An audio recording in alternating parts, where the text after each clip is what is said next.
नमस्कार बच्चों, मैं ऋषि और एक बार फिर से आप सभी का बहुत बहुत स्वागत करता हूं आपके अपने YouTube चैनल F2 एजुकेशन में। बच्चों, आज हम अरिहंत के सैंपल पेपर 3 का शॉर्ट आंसर्स सेकंड पार्ट लेकर के आए हैं, जिसमें हम लोग शॉर्ट आंसर्स लिखना सीखेंगे। तो चलिए बच्चों, वीडियो को स्टार्ट करते हैं। जब तक हम लोग वीडियो को स्टार्ट कर रहे हैं, तब तक आप सभी अपने सभी दोस्तों के साथ वीडियो को शेयर कर दीजिए। बच्चों, ये रहा हमारा पार्ट बी और ये एक सॉल्व्ड सैंपल पेपर है बच्चों। यहाँ पर क्या है बच्चों, आपको 5 क्वेश्चन मिलेंगे इधर साइड और 5 में से कितनी 3 के ही आपके आंसर देने हैं। ओके, तो सबसे पहली चीज है बच्चों, यहाँ पर दिया गया है list the advantage of verbal communication. तो मैं आपको बताना चाहूंगा बच्चों, इसका आंसर मैं आपको एक्सप्लेन नहीं कर रहा हूँ, क्योंकि हमारा जो सीबीएसई का लेटेस्ट पैटर्न है उसमें से आपका कम्युनिकेशन स्किल्स और ग्रीन स्किल्स को हटा दिया गया है। ठीक है ना।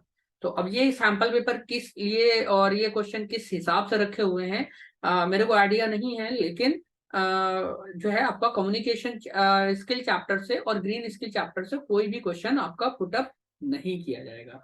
ओके, तो चलिए आगे बढ़ते हैं, हम लोग क्वेश्चन दूसरा लेते हैं। अब यहाँ पर ये क्वेश्चन आपका आ सकता है, how meditation can help in managing stress.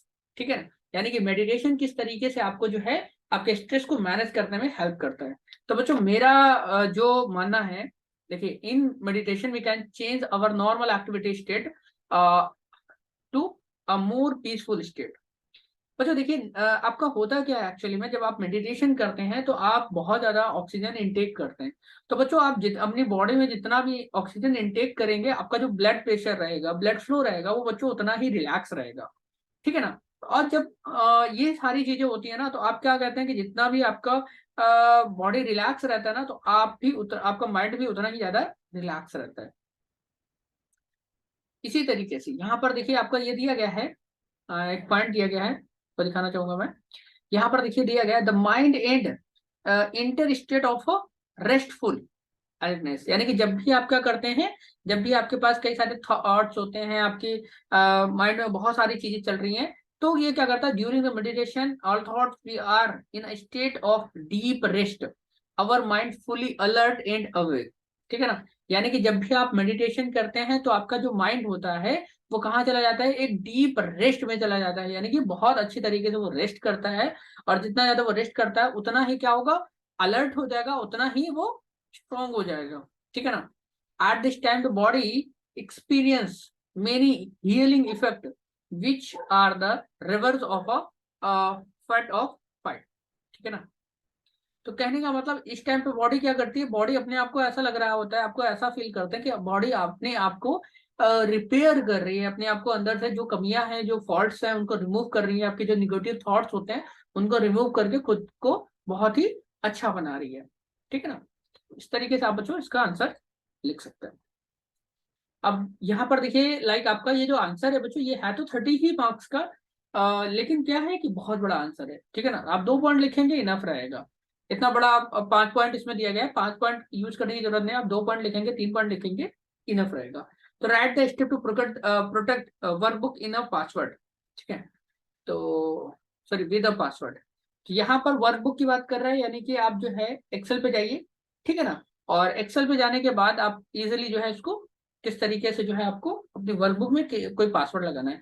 तो देखिए यहाँ पे लिखा हुआ है, select to protect document from the menu bar, यानी कि मेनू बार जाना है और वहां से ये करना है।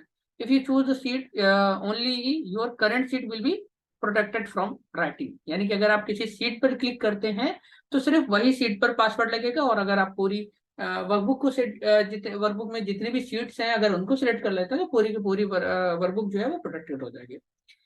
अब नेक्स्ट है, आप डॉक्यूमेंट्स को, यानी कि होल डॉक्यूमेंट्स को आपको सिलेक्ट कर लेना है।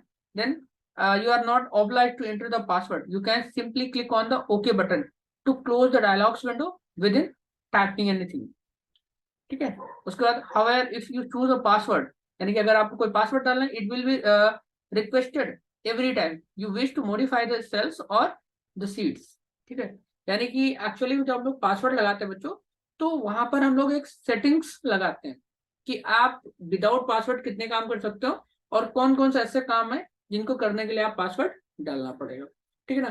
तो मीनू बार में आप जैसे ही जाते हैं बच्चों, तो वहां पर आपको जो है प्रोटेक्ट पासवर्ड का एक ऑप्शन मिल जाता है, और वहां पर आप क्लिक करके जो है इजिली पासवर्ड लगा सकते हैं। नेक्स्ट क्वेश्चन लेते हैं बच्चों हमारा, how entrepreneur is helpful in a capital formation. Okay, so an entrepreneur is helpful in the capital formation, as we know that increase in the rate of the capital information as quite essential for the economic development for any country।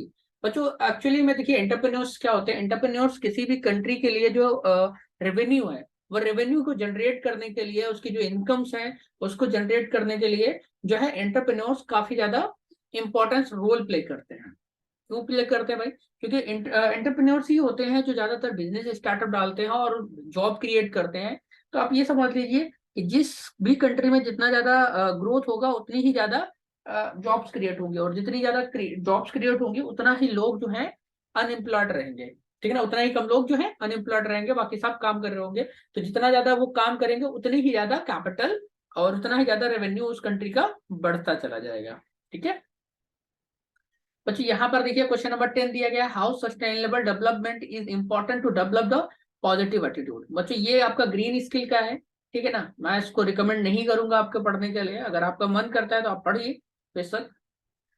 उसके बाद आगे बढ़ते हैं बच्चों, question हम लोग ले लेते हैं नेक्स्ट। यहाँ पर दिया गया है, right the use of grouping object in a word processing application. ये मैंने आपको गेस्ट पेपर में ये क्वेश्चन आपको मिल जाएगा कि ग्रुपिंग ऑब्जेक्ट क्या होते हैं बच्चों। ग्रुपिंग ऑब्जेक्ट क्या होता है कि grouping drawing object make easier to handle the several objects in a single entity. अब यहाँ पर कुछ इस तरीके से बोला जा रहा है कि मान लीजिए आपके पास कई सारे शेप्स हैं और उनको आपको एक साथ मॉडिफाई करना है, लाइक उनका साइज छोटा या बड़ा करना है या एक फिक्स साइज रखना है। तो बच्चों आपको पॉसिबल ही नहीं है कि आप एक साथ सभी का जो साइज आप जब छोटा या बड़ा करें तो उसको फिक्स कर पाए। तो इसलिए हम क्या करते हैं, उसको ग्रुप कर देते हैं। तो ग्रुप करने पे क्या होता है कि वो सारे के सारे पे एक साथ एक ही कमांड काम कर जाता है, और आपको अगर कहीं मूव करना है, कुछ डिलीट करना है, तो वो एक साथ ही उस पर सारा काम हो जाता है। ठीक है, अब यहाँ पर है बच्चों टेक्स्ट फिटिंग का क्वेश्चन दिया गया है। ये भी क्वेश्चन आपको जो है गेस्ट पेपर में मिल जाएगा। ठीक है ना, आप इसको रीड कर लीजिएगा। इसमें सिर्फ टेक्स्ट फिटिंग का जो है आपको स्टेप्स देने हैं। टेक्स्ट फिटिंग का मतलब यहाँ पर जो है wrap text. Okay, wrap text क्या होता है, रैप टेक्स्ट हम लोग किस तरीके से यूज करते हैं हम लोग पढ़ चुके हैं। ठीक है ना, रैप टेक्स्ट बेसिकली जब आप किसी इमेज को अपने टेक्स्ट के अराउंड रखना चाहते हैं, या कोई इमेज ऐसे रख रहे हैं जिसके आसपास आपको टेक्स्ट चाहिए, तो आप रैप टेक्स्ट का यूज कर सकते हैं। और रैप टेक्स्ट को यूज करने के लिए आपको सिंपली क्या करना है, आप एक पैराग्राफ जो है राइट करिए, उसके बाद आप किसी भी इमेज को इंसर्ट करिए। जैसे ही आप इमेज इंसर्ट करते हैं तो इस इमेज पे जैसे ही आपको इमेज फॉर्मेटिंग का एक टैब ओपन होकर आता है, जैसे ही उस पर जाएंगे तो आपको रैप टेक्स्ट का एक ऑप्शन मिलता है। ठीक है ना, तो वहां से रैप टेक्स्ट आप इसको यूज कर पाएंगे। आगे बढ़ते बच्चों, यहाँ पर दिया गया what is the use of scenario tool. तो बच्चों सिनेरियो टूल जो होता है ये टूल है आपका MS एक्सेल का। ठीक है ना, अब यहाँ पर देखिए क्या करता है, a scenario is a set of value that Excel save for a group of a cell. तो केल का मतलब बच्चों एक्सेल। ठीक है ना, तो जो सिनेरियो है, सिनेरियो क्या है, सेट ऑफ वैल्यूज है जो आपके एक्सेल में आपके कई सारे ग्रुप्स को सेव करके रखता है अलग अलग समय। Whenever we run a scenario, Calc automatically substitute the saved cells value into a connected formula to given as an output। तो बच्चों हम लोग जब भी एक्सेल में किसी सिनेरियो को रन कराते हैं तो आपका जो एक्सेल है बच्चों वो ऑटोमेटिक क्या करता है कि सारी वैल्यूज को ले लेता है और उन पर जो है एक जो भी आपने सिलेक्टेड फॉर्मूला रखा होगा उसको उस पर जो है परफॉर्म कर देता है और हमको आउटपुट जनरेट कर देता है।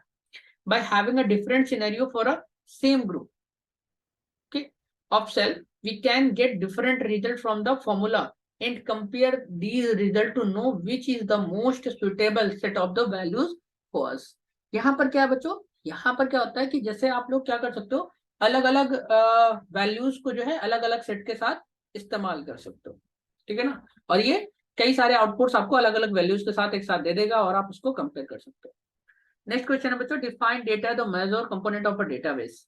तो डेटा क्या होता है बच्चों, एक्चुअली में the data is a raw numbers, characters और fact represented by the value, by a value.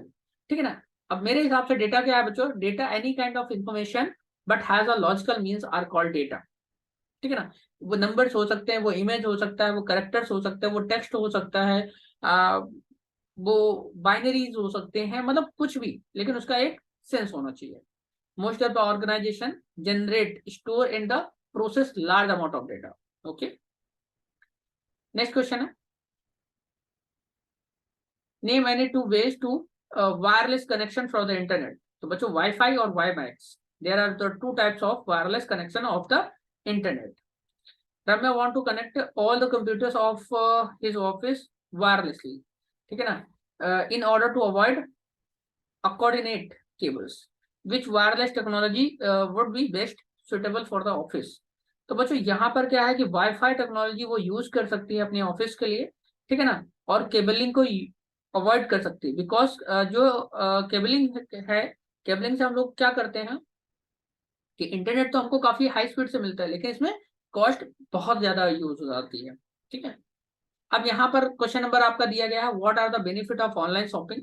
तो बच्चों ऑनलाइन शॉपिंग के बहुत सारे बेनिफिट हैं। आप इसमें 2400 घंटे 7 दिन जो है आप इसमें क्या कर सकते हो, परचेज कर सकते हो, किसी भी टाइम कहीं से भी कुछ भी परचेज कर सकते हो। इसके लिए आपको मार्केट जाने की जरूरत नहीं पड़ती है, आपको कई सारी दुकानों को देखने की जरूरत नहीं पड़ती है, आप इजिली जो है प्रोडक्ट देख करके परचेज कर सकते हो, और एक ही प्रोडक्ट को अलग अलग शॉप से अलग अलग रेट पे कंपेयर कर सकते हो। तो ये कई सारे बेनिफिट्स हैं। ओके, तो इसी के साथ बच्चों हमारे शॉर्ट आंसर्स भी फिनिश होते हैं। मैं आशा करता हूँ कि आप सभी को वीडियो पसंद आई है। अगर वीडियो जरा सी भी आपको हेल्पफुल लग रही है तो आप सभी को जो है अपने सभी दोस्तों के साथ वीडियो को शेयर कर लीजिए। चलिए मिलते हैं नेक्स्ट वीडियो में, तब तक के लिए बाय बाय, टेक केयर।